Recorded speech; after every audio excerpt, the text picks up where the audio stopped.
Yan, nagbabalik ang pambansang almusal. Iba't ibang online businesses ang nagsulputan ng magkaroon nga ng community quarantine. And for the last 10 years, taon-taon ay lumalago ang e-commerce ng 20%. Kaya naman ngayong araw, aalamin natin ang effect ng pandemic sa e-commerce. At makakasama natin si Gillian Sancho ng Hyperlocal. Good morning, Gil! Good morning, Anna. Thanks for having me here. Maraming salamat at magandang umaga sa ating mga viewers. Ayan, good morning, Hill. Ayan, first question namin sa'yo. So, paano ba naka-apekto yung pandemic sa e-commerce? So, Phoebe, there are so many ways that the pandemic affected everyone, especially sa e-commerce. So first of all, I'd like us to look at consumer behavior. So, yung mga decision-making processes natin as consumers, medyo na-upend siya at umiba siya because of the pandemic, right? So, there are a lot of factors behind that. So, first of all is the government-mandated lockdown. So, we don't go out much often anymore. So, hindi na tayo nakakalabas para kumain sa restaurant, right? So, yung mga usual na Friday evening family gatherings natin or friendly gatherings or work gatherings, hindi na siya natutuloy or hindi na siya nangyayari because of the lockdown, because of the strict measures then. And also, when you go to the restaurants ngayon, may social distancing rules sila that's kind of telling us not to, na baka let's not do it na lang. Because when you go out with friends, usually we go out to talk to them, right? We eat with them in front of them, and we tell them about their day, about their week, and whatnot. But now, kasi because of the social distancing norms, you have to be one table apart, right? So going out na lang right now, what we observe with consumer behavior is people go out to their favorite restaurants just to relive their food, their favorite foods, their favorite meals, and whatnot. Not to socialize anymore kasi hindi ka na pwede mag-socialize masyado, right? And then because of that, so we're looking for food pa rin. We still need food, right? And sometimes we're busy, sometimes we're lazy to cook food. Sometimes we just want instant food. So we get it na lang through e-commerce. So instead of going to these restaurants and these places that we would often go to, usually we would order from them through the internet, right? So when we order from our favorite restaurants through the internet and through apps, basically they are already in e-commerce na rin, right? And not just that, regular households and regular people, gumagawa na sila ng mga businesses nila. They cook food to sell already.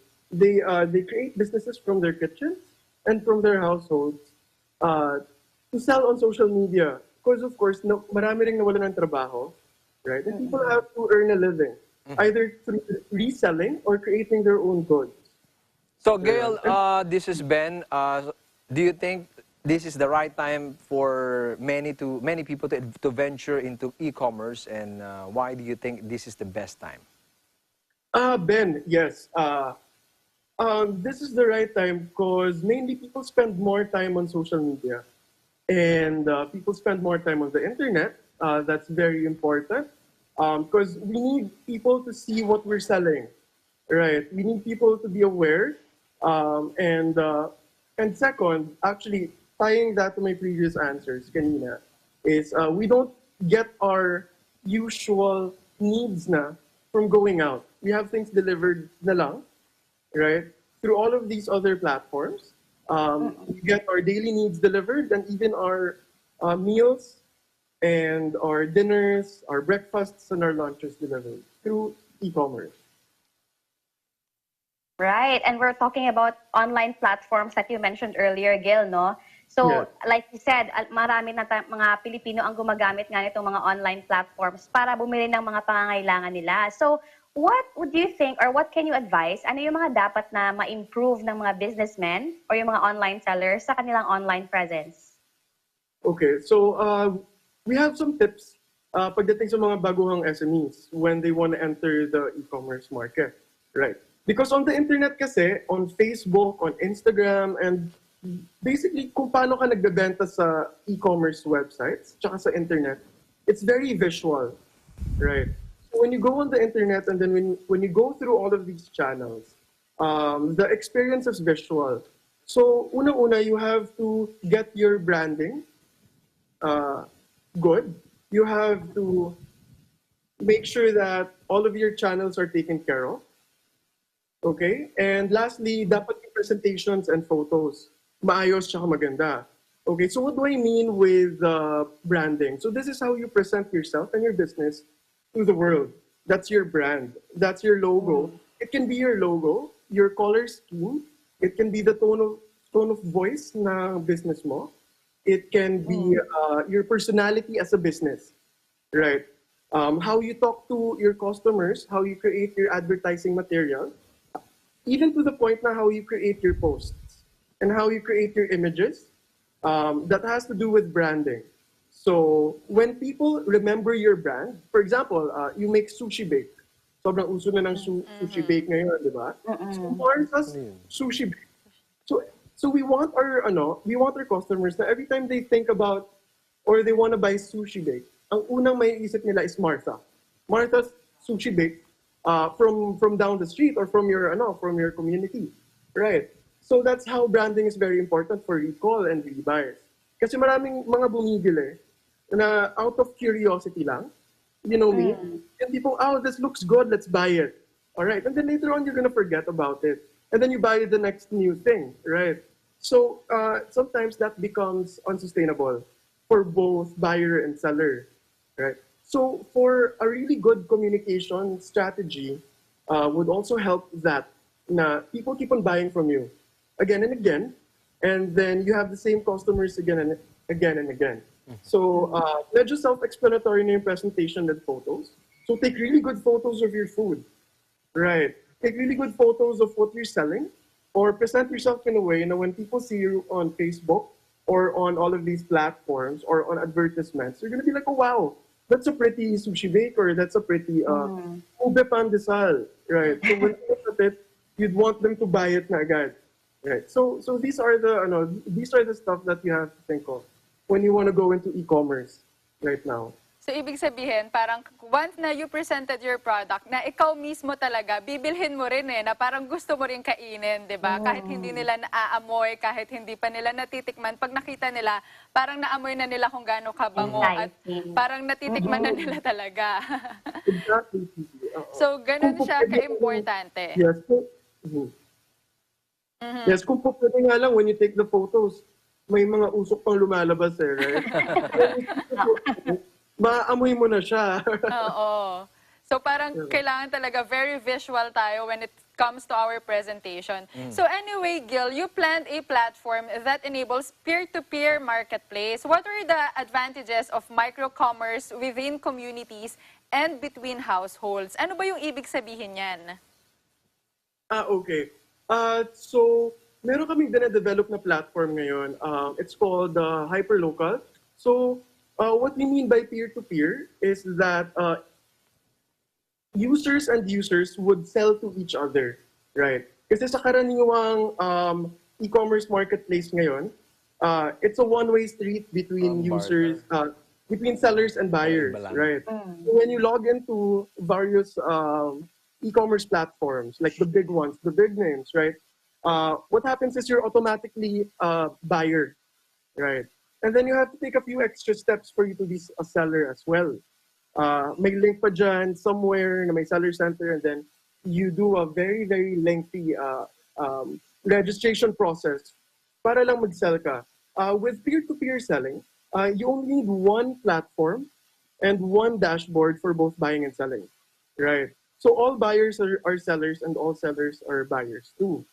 Okay, so for a peer-to-peer marketplace, wala kasi. Have you heard of have you heard of this parang inspirational quotes to get you into business? Nakasulat dun sa inspirational quotes na parang you're either a buyer or nagbebenta ka lang or bumibili. So pumili ka.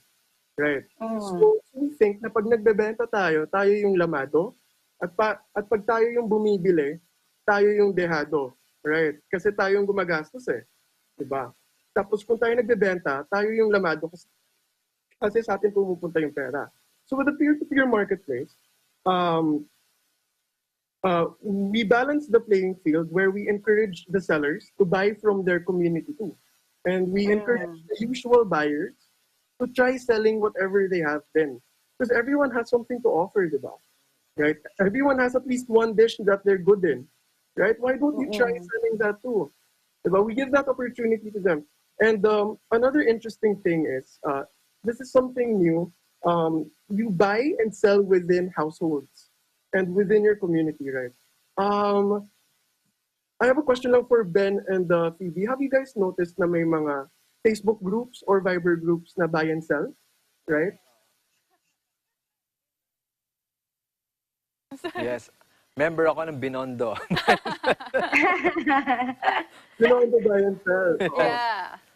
So, So- like you mentioned earlier, a seller becomes a buyer, the buyer becomes a seller as well. So, doon nagsasama-sama sila sa isang community where you sell and they buy. So, I think this kind of platforms enable us to be, maging safe in these times, but also to be more efficient then when it comes to transaction.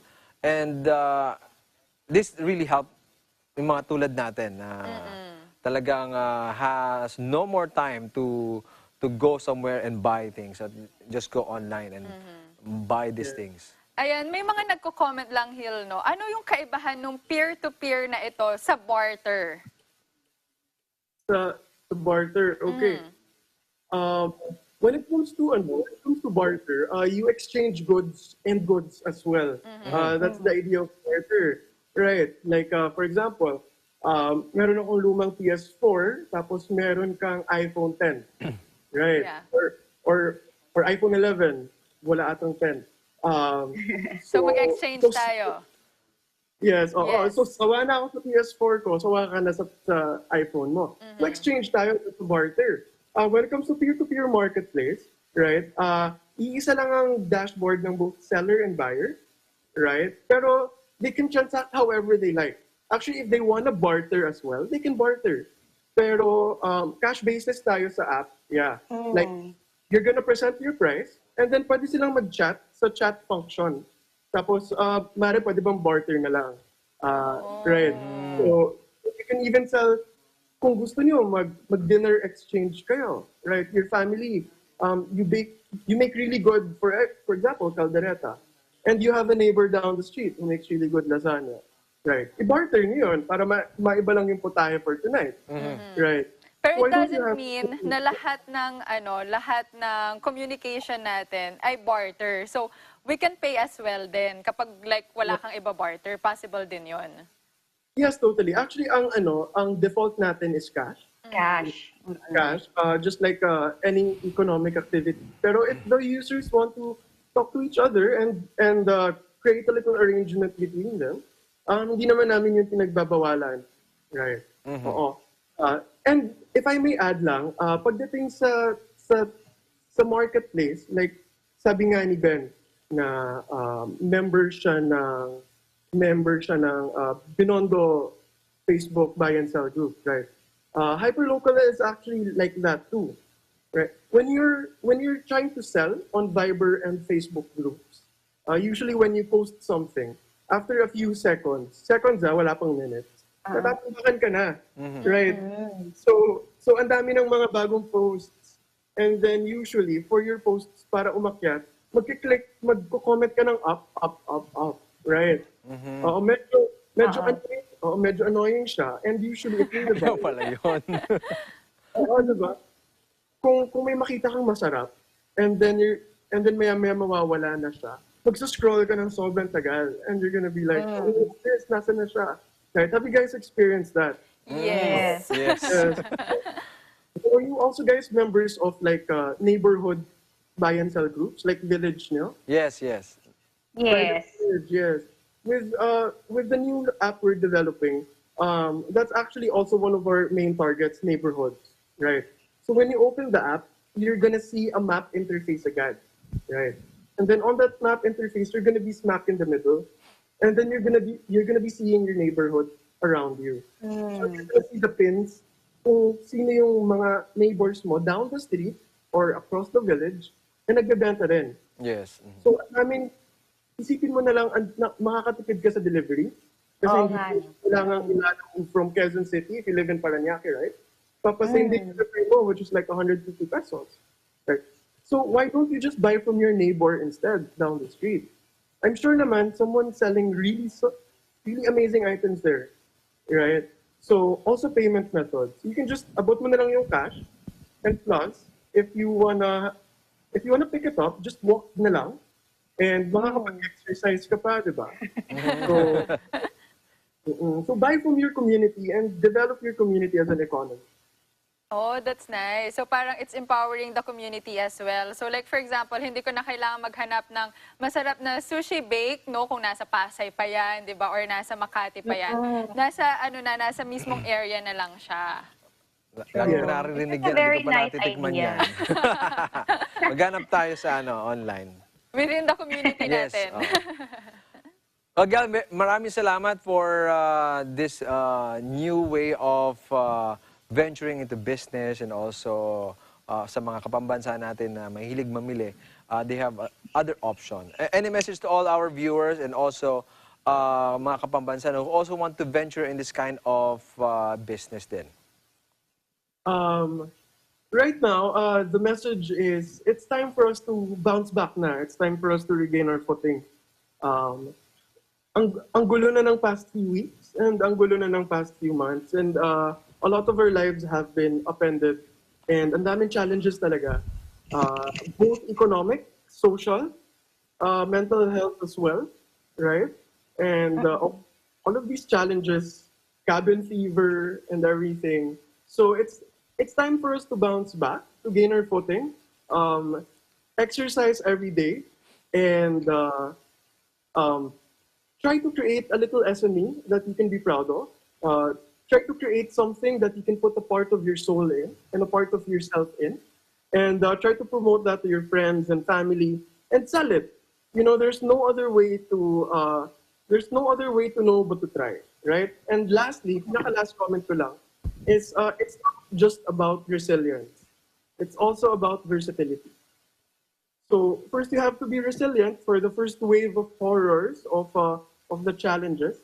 But after that, you have to be versatile as well. You have to change according to your circumstances and change according to what's present around you, so that you can maximize your opportunities around. So there. And good morning to everyone.